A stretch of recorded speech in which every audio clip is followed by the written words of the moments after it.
Hi, my name is Max Thompson. We're here at Tableau Restaurant in Dorchester, Mass. And I'm going to show you how to make a really easy, quick salad. It's nice in the fall, winter, when pomegranates are in season.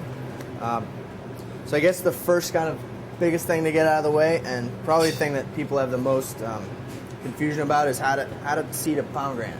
It seems difficult, but it's not. It's really easy. Pomegranate juice stains, so this is something that hopefully keep a few people from ruining a shirt. All you have to do is, this is its stem. You don't cut through the stem, you cut across. So you get a nice cross section.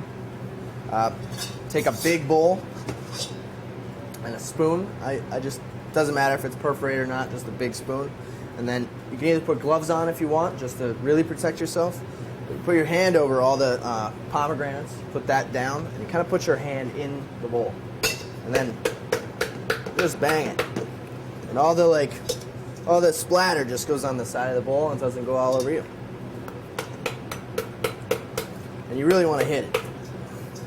And if you break it, that's alright. That's fine. And then if you have a few scragglers left, you can just go back and pop them out with your hands.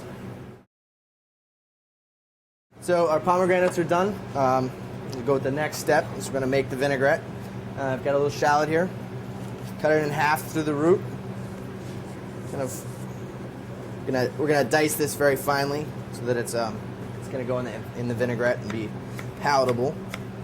And you want to cut down like that, so it's got cuts in this way and cuts in this way. And then we're going to go back and just cut across. And this is the exact same way you cut an onion, just in case you ever wanted to. So we've got, maybe a teaspoon or so right in here. This is our acid for the vinaigrette. It's white balsamic vinegar, a little honey. I put the white balsamic together with a little spice, honey, and I brought it up to a boil and I let it steep for a while. That's just like letting it sit off to the side of the stove. And then I cooled it down. So call it maybe a nice solid tablespoon. And you always want to season your vinaigrette in the vinegar or in the acid, lemon juice, whatever it is, because salt and pepper go into liquid like this. They don't really go into oil, so it makes your vinaigrette taste nice and seasoned. A bit of salt. And I've got a whisk. And I've got a little grapeseed oil and a little extra virgin olive oil, and I'm going to kind of do equal parts of the two. Olive oil's got a really peppery flavor, kind of burns you in the back of the throat a little bit, so nice neutral oil kind of cuts that down a little bit and doesn't impart any flavor of its own. So this is not an emulsified one, so I'm just going to kind of whisk right in. Good.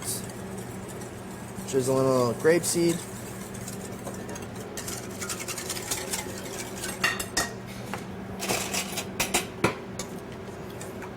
Give a little bit of a taste.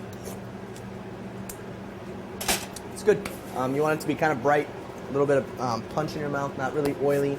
And there we go. So for our next step, I've got kind of some mixed greens. I've got a little arugula, romaine. This is baby red romaine just because I happen to have it on hand. I've already washed it, which you should typically do with most lettuces because they are grown in the soil. A little lettuce.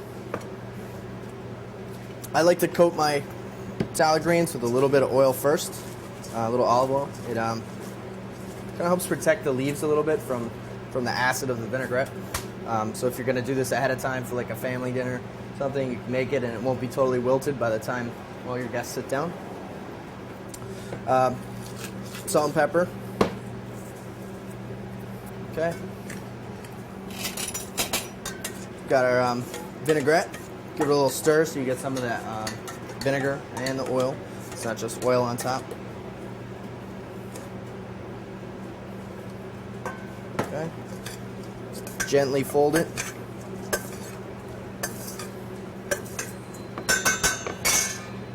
Give it a little taste. Good. always use cold plates for salads too. They keeps the grains nice.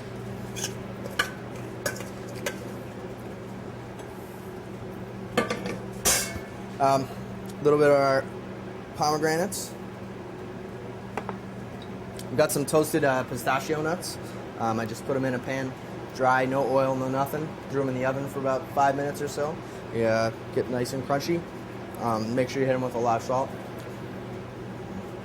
One of those. And then a little goat cheese on top. Got a little reduction here.